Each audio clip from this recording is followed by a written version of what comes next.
2 গ নম্বরে আমরা দেখতে পাচ্ছি পি ও কিউ মৌল দ্বারা গঠিত যৌগের বন্ধন গঠন প্রক্রিয়া ব্যাখ্যা করতে বলছে। পি ও কিউ, তো আমাদের প্রথমেই পি কি কিউ কি এটা বের করে নিতে হবে।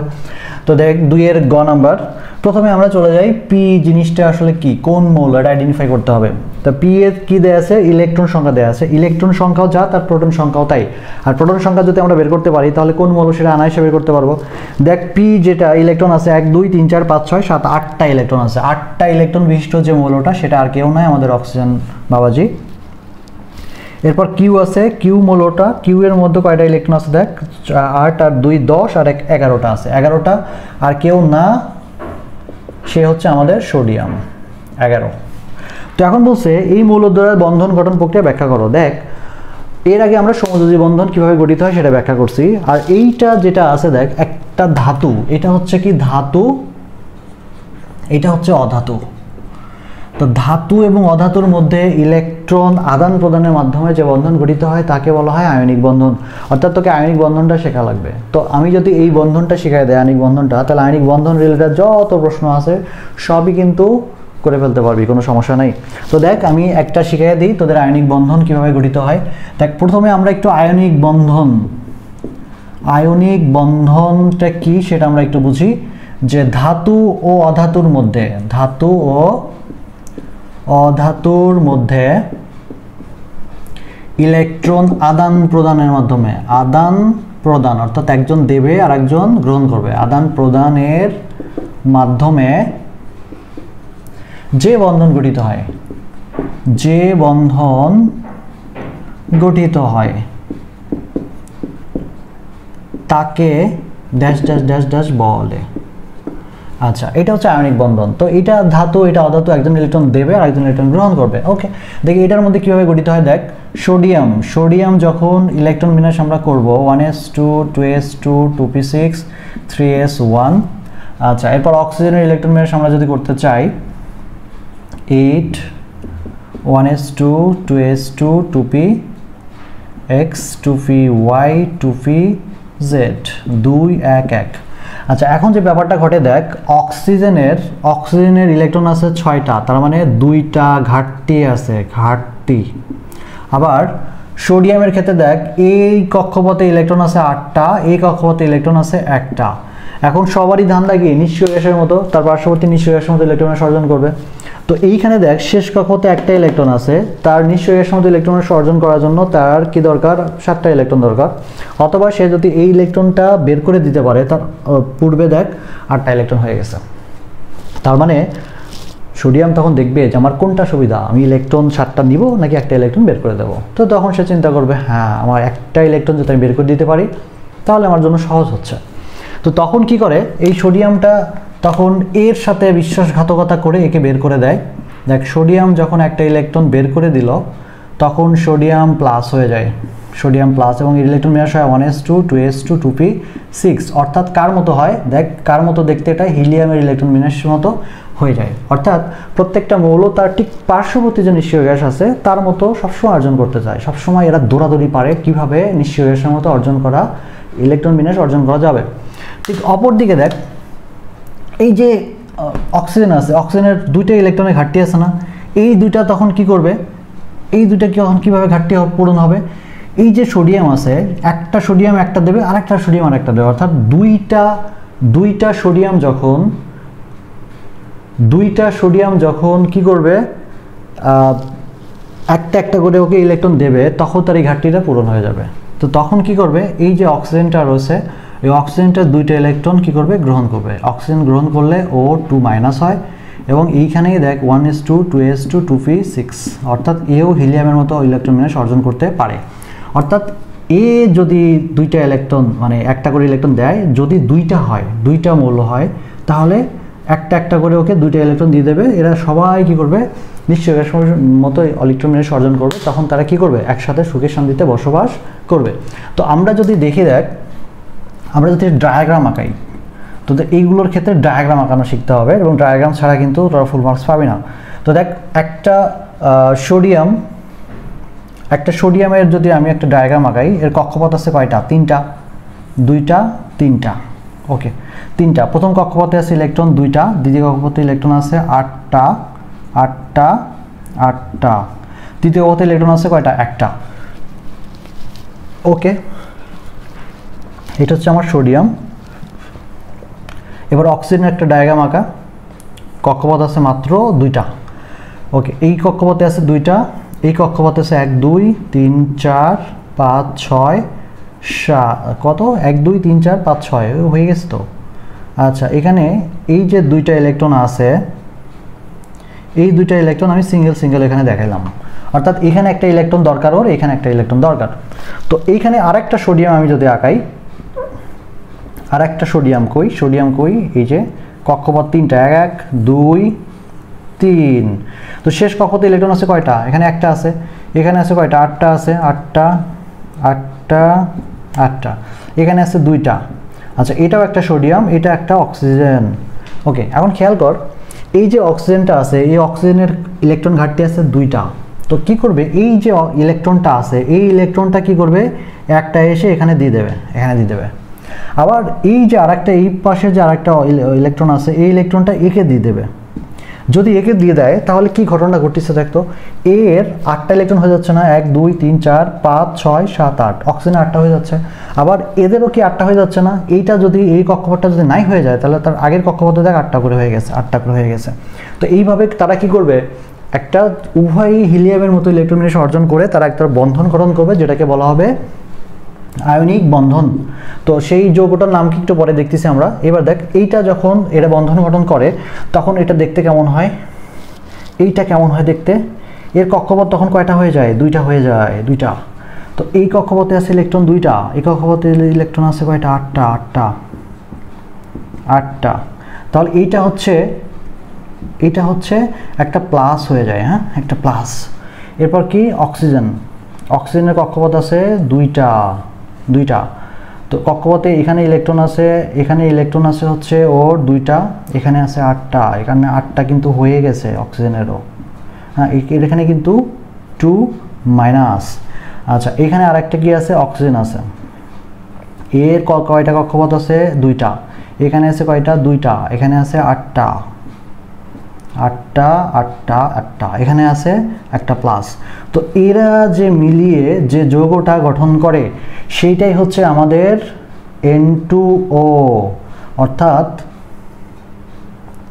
এটাকে বলা হচ্ছে সোডিয়াম অক্সাইড। এই যে সোডিয়াম অক্সাইডটা গঠন করছে, এই সোডিয়াম অক্সাইডটা হচ্ছে একটা আয়নিক যৌগ, এবং এই আয়নিক যৌগটা এইভাবে গঠিত হয়েছে, অর্থাৎ এখানে সোডিয়াম, দুইটা সোডিয়াম প্রত্যেকে একটা করে ইলেকট্রন দান করেছে, ইলেকট্রন দান করে ধনাত্মক আয়ন হয়ে গেছে, আর অক্সিজেন ওই দুটা ইলেকট্রন গ্রহণ করে ঋণাত্মক আয়ন হয়ে গেছে, 2 মাইনাস হয়ে গেছে। তো এই জন্যই এই যে যৌগটা, এই যৌগটাকে বলা হচ্ছে আয়নিক যৌগ, এবং এই বন্ধনটাকে বলা হচ্ছে আয়নিক বন্ধন। তো যে কোনো আয়নিক বন্ধন খুব সহজেই তোরা করে ফেলতে পারবি, আমার বিশ্বাস। এটা যদি তোরা ভালো করে বুঝিস তাহলে যে কোনো প্রকার আয়নিক যৌগ, ধর তোদের যদি দেয় সোডিয়াম ক্লোরাইড, তোরা করে ফেলতে পারবি। ম্যাগনেসিয়াম ক্লোরাইড করে ফেলতে পারবি। দেখ, এগুলো কিন্তু বোর্ড কোশ্চেন, আমি বিভিন্ন বোর্ড কোশ্চেন রিসার্চ করে তোদের জন্য 4টা সিকিউ বের করছি। তার মধ্যে আমি দেখতে পাইছি যে এইগুলোর বাইরে প্রশ্ন সাধারণত দেয় না। তাহলে সোডিয়াম ক্লোরাইড, ম্যাগনেসিয়াম ক্লোরাইড, তারপরে হচ্ছে ম্যাগনেসিয়াম অক্সাইড, এইগুলো হচ্ছে আয়নিক যৌগ। দেখ, এইগুলো তোরা একটু প্র্যাকটিস করে নিবি। এইটার উপর ভিত্তি করে এই যে 3টা যৌগ দিলাম, এই 3টা যৌগ প্র্যাকটিস করবি তোরা। এর বাইরে দিন দেখে তো তোদের প্রশ্ন দেবে না, এটা নিশ্চিত থাকবি তোরা। ওকে, 2 ঘ নম্বরে দেখ, ROS মৌলের বন্ধন গঠনকালে এর একটি যৌগের ক্ষেত্রে অষ্টক নিয়ম ভঙ্গ করে বিশ্লেষণ করো। ROS মৌলের বন্ধন গঠনকালে, আচ্ছা ঠিক আছে, আর কে এস কে, এটা আমরা একটু বের করে ফেলি। আরতে আসলে রায়হান না, আরতে এখানে কি হয় দেখি একটু। আরটা হচ্ছে দেখ, এখানে মোট ইলেকট্রন আছে 1 2 3 4 5, 5 আর 10 15, 15টা ইলেকট্রন আছে কার? আর কেউ না, ফসফরাসের। তারপরে কে? এস এর কয়টা ইলেকট্রন আছে দেখ, 2 4 6 7, 7 আর 10 17, 17 কে? আর কেউ না, এটা হচ্ছে ক্লোরিন। তাহলে দেখ, ফসফরাস এবং ক্লোরিন এরা যখন বন্ধন গঠন করে একটি যৌগের ক্ষেত্রে অষ্টক নিয়ম ভঙ্গ করে, আচ্ছা, একটি যৌগের ক্ষেত্রে মানে কি বোঝাইছে, এরা আসলে কয়টা যৌগ গঠন করতে পারে? এরা দেখ দুইটা যৌগ গঠন করতে পারে। কারণ কি, দেখ ফসফরাসের যোজনী 2ও হয় 3ও হয়, ক্লোরিনের যোজনী সবসময় 1। তাহলে এরা যখন বন্ধন গঠন করে দুইটি যৌগ তারা গঠন করতে পারে। সেটা হচ্ছে একটা যৌগ দেখ ফসফরাস ট্রাইক্লোরাইড, আর একটা যৌগ হচ্ছে ফসফরাস পেন্টাক্লোরাইড। তো এদের মধ্যে দেখ এইটা অষ্টক নিয়ম মেনে চলে না, অষ্টক নিয়ম মেনে চলে না। আর এইটা কি মেনে চলে, মেনে চলে।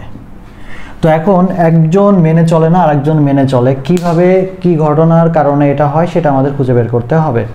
দেখ অষ্টক নিয়ম যারা ভঙ্গ করে দুই ধরনের ভঙ্গ করতে পারে, তোরা একটু জেনে রাখ। দেখ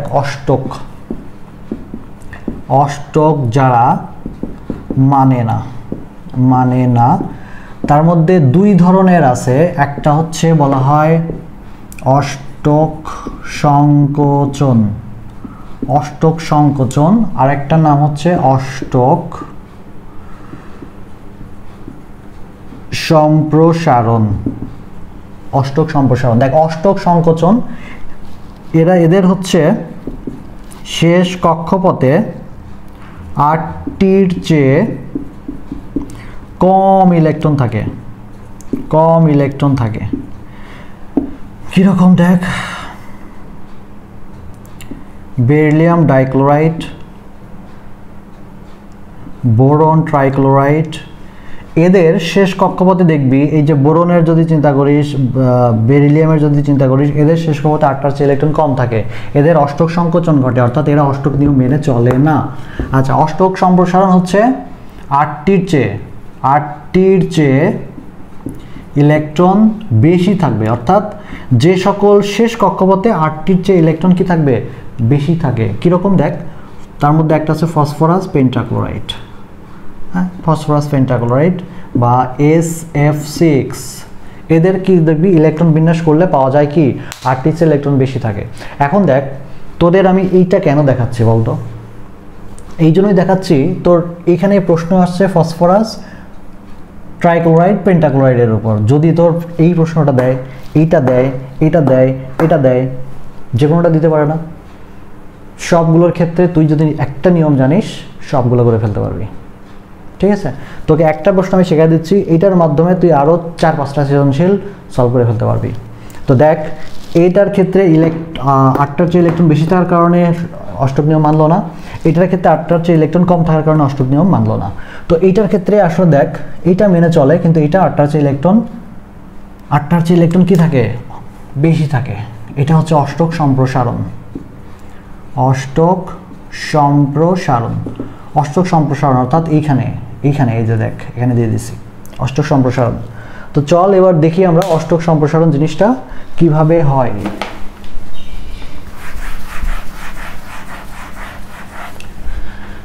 ওকে, দেখ এরা হচ্ছে কি ধরনের বন্ধন গঠন করে, এরা কিন্তু সমযোজী যৌগ। কেন সমযোজী যৌগ? কারণ কি এরা দুটোই অধাতু এবং ইলেকট্রন শেয়ারের মাধ্যমে কি হয়, এরা বন্ধন গঠন করে, যে কারণে এরা সমযোজী যৌগ। তো সমযোজী যৌগের মধ্যে দেখ ফসফরাসের ইলেকট্রন বিন্যাস তুই যদি করতে পারিস, তাহলে 1s2 2s2 2p6 3s2 3px 3py 3pz। আচ্ছা, ইলেকট্রন আছে কয়টা, 1টা 2টা 3টা। ওকে, এবার কি আছে ক্লোরিনের ইলেকট্রন বিন্যাস যদি করিস, তাহলে দেখ 1s2 2s2 2p6 3s2 3px 3py 3pz, 2টা 1টা। এখানে একটা বিষয় লক্ষণীয় দেখ, এই যে ফসফরাস আছে, ফসফরাসের শেষ কক্ষপথে কয়টা বেজোর ইলেকট্রন আছে, 3টা আছে। এই জন্য এর যোজনী কত, এর যোজনী হচ্ছে 3। তো এর যোজনী 3, এর শেষ কক্ষপথে কয়টা ইলেকট্রন আছে, 1টা ইলেকট্রন হলেই কিন্তু সে অষ্টক হয়ে যাবে, অষ্টক। তার মানে যোজনীর একটা সংজ্ঞা কি বলছিল, কোনো একটা পরমাণুর শেষ কক্ষপথে যে কয়েকটি বেজোর ইলেকট্রন থাকে তাকে তার যোজনী বলে। তাহলে এখানে বেজোর ইলেকট্রন আছে কয়টা, 3টা, যোজনী 3। এখানে বেজোর ইলেকট্রন আছে কয়টা, 1টা, তার যোজনী কত, 1, যোজনী 1। তো এখন দেখ এরা দুইজন মিলে যদি যৌগ গঠন করে ফসফরাস ক্লোরিন, এর যোজনী এর দেবে, তার মানে এর যোজনী আছে 3, এর যোজনী এর দেবে 1 লেখার দরকার নাই, তার মানে ফসফরাস ট্রাইক্লোরাইড। তাহলে ফসফরাস ট্রাইক্লোরাইড একটা গঠন করবে, এই যে এই বাবাজি গঠন করছে ফসফরাস ট্রাইক্লোরাইড। এখন ফসফরাস পেন্টাক্লোরাইড কিভাবে গঠন করে দেখ, এইটাকে যদি এক্সাইটেড করা যায়, কিভাবে এক্সাইটেড করবি, একটা মানুষকে কিভাবে এক্সাইটেড করা যায়, মানুষকে এক্সাইটেড করা খুব সহজ। আমি একটা বুদ্ধি শেখাই দিই। ধর তোরা ক্লাসে বসে আছিস, হঠাৎ করে বাইরে থেকে একজন এসে বলল এই বেঞ্চের নিচে একটা বোমা আছে, 5 সেকেন্ড পর ফেটে যাবে। এরা কি চুপচাপ থাকবে? এরা এক্সাইটেড হয়ে দৌড়াদৌড়ি করা শুরু করবে, তাই না? তো এক্সাইটেড আসলে মৌলদের কীভাবে করা যায় দেখ, এই মৌলটাকে তুই যদি হচ্ছে তাপ দিস, তাপ কি এক প্রকার শক্তি না, এটাকে তুই যদি তাপ দিস তাহলে দেখা যাবে যে এরা এক্সাইটেড হয়ে যাবে। বা অন্যভাবেও করা যায়, এদেরকে তেজস্ক্রিয় রশ্মি বিকিরণ করেও এদেরকে এক্সাইটেড করা যায়। তো এখানে আমরা একে যদি এক্সাইটেড করি তখন কি হয়, একদম শেষ কক্ষপথের যারা জোর আছে, কাপল আছে, একদম শেষে এইখান থেকে একটা ইলেকট্রন পরবর্তী যে অরবিটালটা আছে এখানে কি 3dxy, এ কিন্তু চুপচাপ বসে আছে, ইলেকট্রন ছিল না তার। তখন এই ইলেকট্রন এখান থেকে একটা ইলেকট্রন কি করবে, একদম শেষ কক্ষপথে চলে যাবে।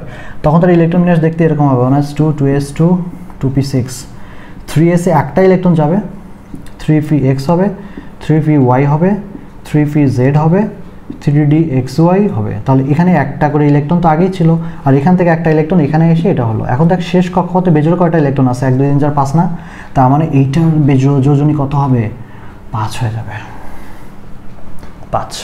তাহলে এর যোজনী যদি 5 হয়, ক্লোরিনের তো জিন্দেগিতেও একের চেয়ে চেঞ্জ হয় না, তাহলে এখন এদের মধ্যে যে বন্ধন গঠন হবে সেটা হচ্ছে এর যোজনী 5 এখানে চলে যাবে, এর যোজনী এখানে হলো। এইটা হচ্ছে ফসফরাস পেন্টাক্লোরাইড, ফসফরাস পেন্টাক্লোরাইড। তো এখন আমাদের দেখাইতে হবে যে অষ্টক সম্প্রসারণ কি করে হলো। 1 2 3, ওকে। তো ফসফরাসের প্রথম কক্ষপথে ইলেকট্রন আছে 2টা, দ্বিতীয় কক্ষপথে ইলেকট্রন আছে কয়টা, 8টা, আর তৃতীয় কক্ষপথে ইলেকট্রন আছে কয়টা কয়টা করে 5টা আছে। ধর এখানে একটা আছে 2 3 4 5, এটা হচ্ছে আমাদের ফসফরাস বাবাজি। ফসফরাসের শেষ কক্ষপথে 5টা বেজোড় ইলেকট্রন ছিল, তাই না? আমি কিন্তু কাজ করতেছি কোনটা নিয়ে, এই যেটা নিয়ে, এর যে অষ্টক সম্প্রসারণ বা অষ্টক নিয়ম মেনে চলছে না, আমি কিন্তু এইটা নিয়ে কাজ করতেছি, এটা। এখন দেখ এর যে ক্লোরিনগুলো আছে কয়টা, 5টা ক্লোরিন যুক্ত হয়েছে না, 5টা ক্লোরিন 5টা জায়গায় গিয়ে একটা করে ইলেকট্রন শেয়ার করবে। দেখ 5টা বেজোড় আছে, 5টায় চলে যাবে, 5টা চলে যাবে কীরকম, কক্ষপথ 1টা 2টা 3টা, এই যে 3টা। তো এখানে আর একটা ইলেকট্রন আছে, তাহলে এখানে অলরেডি ওদের 7টা ইলেকট্রন ছিল, 7টা ইলেকট্রন ছিল। আমি এই কক্ষপথগুলো দিলাম না, এই কক্ষপথ তোর একটা দিয়ে দিচ্ছি। দেখ তো এখানে এই কক্ষপথে ইলেকট্রন আছে ওর 8টা, 2 4 6 7 8, এখানে আছে কয়টা, একটা। তাহলে এই যে ইলেকট্রনটা আছে, এই একটা ইলেকট্রন কী করলো, শেয়ার করে ফেললো। ঠিক একইভাবে সব জায়গায় এই কাজ হবে, এই 1টা 2টা 3টা। ক্লোরিন। আচ্ছা এখন খেয়াল কর, এটা অষ্টক নিয়ম মানলো না কেন, একটা ক্লোরিনে কি চিন্তা করতো, এই একটা আমি পূর্ণ করছি, এটা দেখ এই ক্লোরিন ইলেকট্রন কয়টা আছে শেষ কক্ষপথে, 1টা 2টা 3টা 4টা 5টা 6টা 7টা 8টা, তার মানে এই অষ্টক নিয়ম মেনে চলছে, অর্থাৎ ক্লোরিন মেনে চলে, ক্লোরিন অষ্টক নিয়ম মেনে চলেছে।